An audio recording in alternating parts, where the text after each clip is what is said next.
read books, right? There is the accidental reader, and then there's the intentional reader. What's the accidental reader?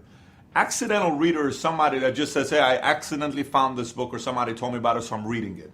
Versus the intentional is graduated the accidental mindset, and the intentional is saying, how do I pick and choose which books for me to read as an entrepreneur? And I'm going to talk about that with you here today on how you should process which book for you to read next so you can save a lot of time, because as a business owner, as an entrepreneur, your time is very valuable and you got to make sure you protect your time as much as possible. And there's nothing worse than reading a book that's a terrible book. So let's go through the system together. First of all, for me, there are 4 reasons why we read books. One is purely entertainment. So this could be you'll like to read certain fiction or whatever simply because of entertainment. Another one is inspiration. I like to read biographies because they inspire me. Oh my gosh, when I read the story of Steve Jobs or Benjamin Franklin or Elon Musk or Nikola Tesla, or if I just got so inspired when I read it. Or it's how to raise money, how to master the art of selling, how to ... how to tell a story, all that stuff is how to get steps. And then the last one is knowledge. Knowledge could be what? Philosophy. Knowledge could be, the specific details about health, on how to cut your body fat because you read all these different diets. So I want to be knowledgeable in my diet on how to become more healthy. That's the knowledge part, right? So there's 4 different types of books that we read: entertainment, inspiration, how to, and knowledge. Now this complete opposite side is how I pick and choose my books to read. One is an author. What do I mean by an author? It's similar to an actor. If I see Matthew McConaughey in a movie, I'm going to watch that movie. If I see Rachel McAdams in a movie, I'm going to watch that movie. If I see Denzel, Will Smith, there's a list of actors that if I see them in a movie, I am most likely going to go watch that movie. Same exact thing with a book. If Robert Greene writes a book, I'm the first one reading it. Robert's a good friend of mine. He's written 40 Laws of Power, 33 Strategies of War, Art of Seduction, Mastery, 50. If he writes a book, I'm the first one that's reading it because I follow the author. So you may read a book simply because you enjoy the author. Second one may be reviews. You got certain books that get raving reviews, so you're like, wait a minute, why? Like the other day I read a book, I'm like, the reviews are just astounding about this book here. I bought the book simply because of the reviews. The other thing may be subject. This is very, very important to keep in mind about subjects.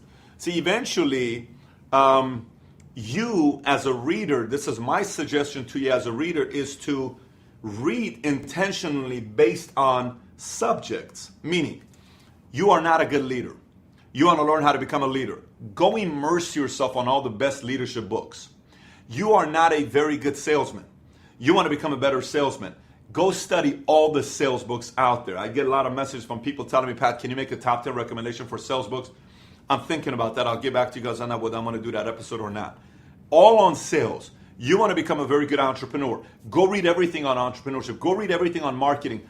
Pick a topic, pick a skill, obsess about learning about that topic. I have a friend of mine that he wants to study real estate development and real estate investing. He's reading everything on that. That's how it ought to be. Social media, read everything on social media instead of going all over the place, scatter mind, right? So subject.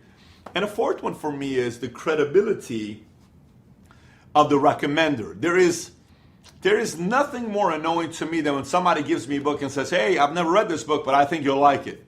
That's kind of offensive. And let me tell you why it's kind of offensive. Can you imagine recommending a movie that you've never seen? Hey, go watch this movie. I've never seen it, but go waste your 2 hours of your life and then tell me if it's good.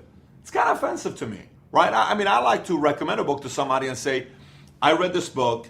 Here's what I got out of it. And based on what you're asking, I think this is a very good book for you. That shows respect on when you recommend a book to somebody. So credibility of a recommender. So many times you may read a book because, let's just say you have a mentor. You have somebody that's your advisor, your mentor. And they may recommend a book to you for you to read. You better believe if my mentor recommends a book for me to read, and it's my mentor and they've read the book, I am not even hesitating about reading this book. That book is done. Now, I don't have a lot of mentors. I have a handful of mentors, a live mentor. I have a lot of dead mentors, but I have a handful of mentors that have influence over me. If they tell me, Pat, you got to read this book, like this, the book is done. Why? That person sees an area in my life that either needs inspiration or needs improvement or needs clarity, that's willing to take the time to recommend me to read the book, I'm not hesitating, because my advisors and my mentors are more valuable to me than any $1 million checking account they could have, or $10 million checking account. So if they recommend anything to me, I will go out there and make sure I move on it. So the same thing here, I get people that message me and say, hey Pat, I want you to be my mentor. Really? Yes. Read these 2 books, 25 Laws for Doing the Impossible and Life of an Entrepreneur. Then I'll mentor. No, I don't want to read books. I just want you to mentor me. Then you don't understand the subject of mentoring. You want lazy way of becoming wealthy, but you don't want the hard work way of you having to click as you're going through this, and all of a sudden you get clarity about certain thing you need to do.